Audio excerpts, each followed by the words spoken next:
Would you believe me if I am to tell you that the printer company changed the UI world and the world all around for good? Well, that's exactly what happened, and it was Xerox. So how this story unfolds is magnificent in so many different ways, and take the popcorn and let's explore how did that happen.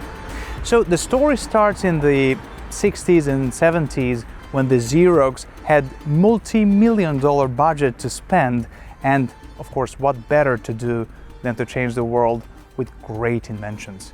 And how they set out to do this, the suggestion came from their chief scientist. They were headquartered in New York, and they set out to create something called Palo Alto Research Center, and it was actually Xerox PARC. That's the short for it, right? What they did there was magnificent. They hired the best and brightest from Silicon Valley to help them develop great ideas, great products, and great technologies. And one of the things we use today that we don't even know they developed is the Ethernet cable, for example, the cable that connects the whole world with the internet.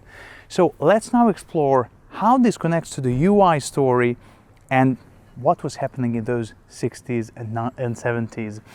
Actually, Xerox Palo Alto Research Center, so Xerox PARC, had the very bright, very intelligent group of people that developed something called GUI, or Graphical User Interface. At the time, this was unheard of, because if you ever watched any kind of sci-fi movie or any kind of movie where hackers get involved and they start typing on the computer, you would almost always see the black screen with green text, right? So nothing there instead of that text. Well, imagine that as a computers before graphical user interface. So you would have to know all the commands by heart, or you would have to have some kind of huge Bible of the syntaxes and commands in order to do the simplest tasks. And this was very hard for normal everyday users that just want to, write the recipe on the computer. So that was not as practical for the household, right? For scientists and for academic community, sure, but for everyday normal person, normal user that just wants to get on with his or her stuff, that's too complex. That's why computers at the time didn't go worldwide. They didn't achieve full glory. The UI simplification of how you interact with computers allowed computers to be in every house, every home, everywhere, in our pockets, in our wristwatch, right? Apple Watch has the UI as well as every other smartwatch, right?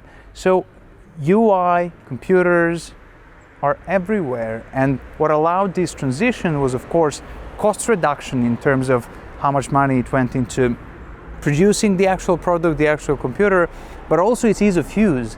And this ease of use part would never be, complete and finished without the GUI, without the graphical user interface. And also, I wouldn't have a job now, but that's another story.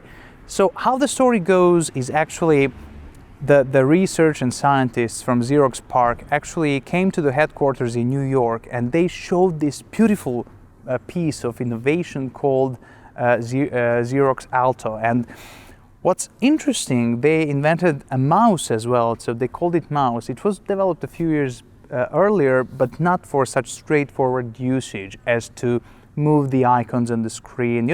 Imagine that icons that didn't exist before. At least they didn't exist on computer monitors, right? So now you have icons. Now you have something called desktop. It's actually the top view of your desk.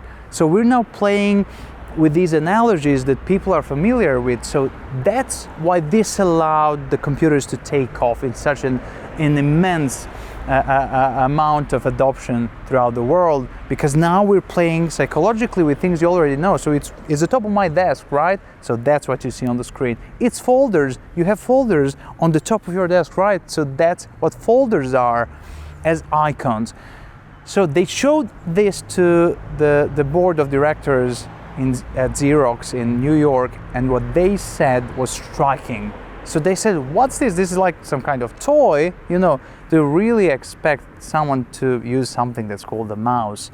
So this project was actually been in you know, just hidden gem for about 10 years or so, and you know, it was just staying there. So they could have taken billions of dollars if they knew how to actually perceive the product, but that didn't happen. And you know, in 1973 or in 1970s, let's say, Steve Jobs came to Xerox PARC because there were some talks about, you know, Xerox PARC acquiring Apple or giving them some investment. So, you know, he visited them, checked out some of their projects, but when they showed him the Xerox Alto, the first GUI ever made to look like that, to work like that, he was just stunned. He couldn't believe it. He called the Apple team. They, you know, came together and said, "You guys, you know what I've seen? I've seen magic. So there's icons, there's desktop. You move it with the mouse. You don't have to, you know, remember syntaxes. You don't have to have programming Bibles and books about what to enter in order to open simple document, for God's sake, right?" So they started development of the computer called Apple Lisa. Apple Lisa was the first commercial computer that was unsuccessful, unfortunately, but it had the first ever commercially produced GUI on it, right? And a year later, they actually introduced Apple Macintosh, and the Macintosh changed everything. You know, there's even a more interesting story about Microsoft and Bill Gates. Bill Gates actually developed the software Word and Excel for Macintosh, so they got him the early look into the GUI, because GUI didn't exist, remember. So he had an early look, and he started copying, right? Started writing Windows code to publish it later, right? And to overtake the market, obviously, right? But what's really interesting, as Bill Gates said it, when Apple sued Microsoft, when Steve Jobs didn't like what happened, he saw that as a betrayal. But Bill Gates saw it differently. Bill Gates said, "Wait, but we just had very, very rich neighbor, and you know, I entered the neighbor's house to steal the TV, but I saw the TV was already stolen." So that's how Bill Gates put this. And this case was closed more towards the Microsoft's favor, but you have to say, I mean, you have to admit, the story was quite intriguing.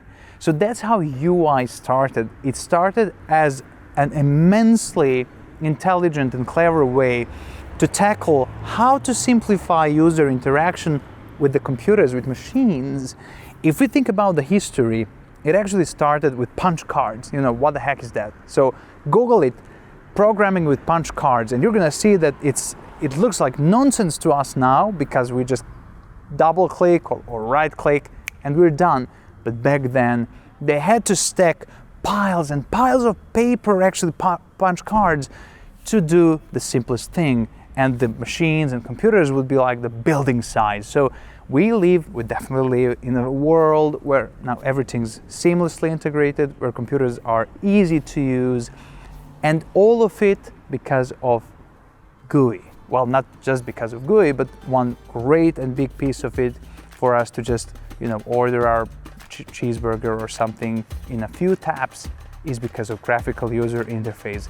So let's see what it takes to become a UI UX designer and how to do it right. See you in the next video.